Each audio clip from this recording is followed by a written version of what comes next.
শুদ্ধাচার ও সুশাসন নিশ্চিত করা সহ 5টি বিষয় নিয়ে সচিবদের নিয়ে বৈঠকে বসেছেন মন্ত্রিপরিষদ সচিব মাহবুব হোসেন। বৈঠকের সার্বিক পরিস্থিতি জানাতে সচিবালয় থেকে যোগ দিচ্ছেন সহকর্মী ফারহানা জুথি।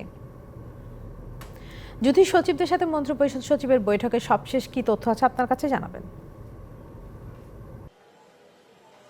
ইশরাত জাহান, আপনি যেটা বলছিলেন যে মন্ত্রী পরিষদের সচিব মাহবুব হোসেন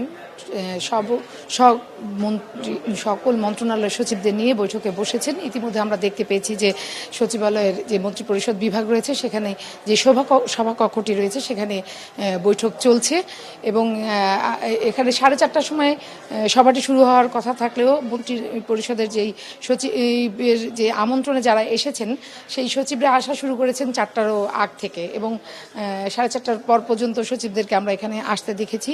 যে 5টি বিষয়ের কথা বলেছেন, যে শুদ্ধাচার, সততা এবং আওয়ামী লীগের যেই নির্বাচনী ইশতেহার, সেই ইশতেহার সহ একেবারে যেই নতুন বাজেটটি 24-25-এর যে বাজেট, সেই সমস্ত কিছু নিয়ে আজকের এই সচিবদের সভায় আলোচনা হবে।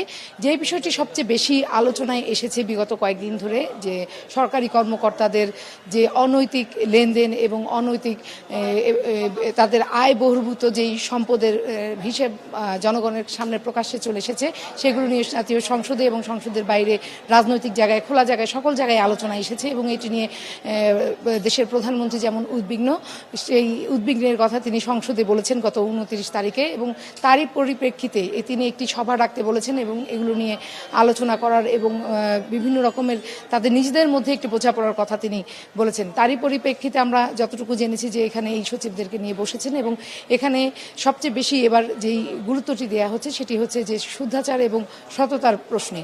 এই আজকে যে বৈঠকটি হচ্ছে সেই বৈঠকটি এবার এই নতুন মন্ত্রী পরিষদ গঠনের পর দ্বিতীয় বৈঠক। এর আগের বৈঠকটি হয়েছিল ফেব্রুয়ারি মাসে এবং এই যে বৈঠক, সেই বৈঠকে তখন যে কর্মপরিকল্পনাগুলো নেওয়া হয়েছিল সেই কর্মপরিকল্পনাগুলো কতটুকু এগিয়েছে, বাস্তবায়ন হয়েছে, সব কিছুই এখানে তুলে ধরা হবে।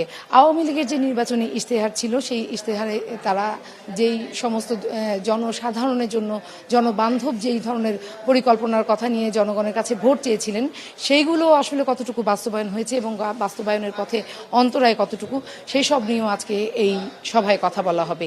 এছাড়াও মাত্র যে বাজেটটি পাশ হয়েছে জাতীয় সংসদে, সেই বাজেটের 2024-25 সালের যে বাজেট, সেই বাজেট কিভাবে বাস্তবায়ন করা যায়, কোনো প্রতিবন্ধকতা আছে কিনা, সেগুলো নিয়েও আজকের এই সভায় আলোচনা হবে। ইশরাত, আমার কাছে এ পর্যন্তই ছিল এই সচিবালয়ের মন্ত্রী পরিষদের বৈঠকের তথ্য। ধন্যবাদ ফারহানা জুথি।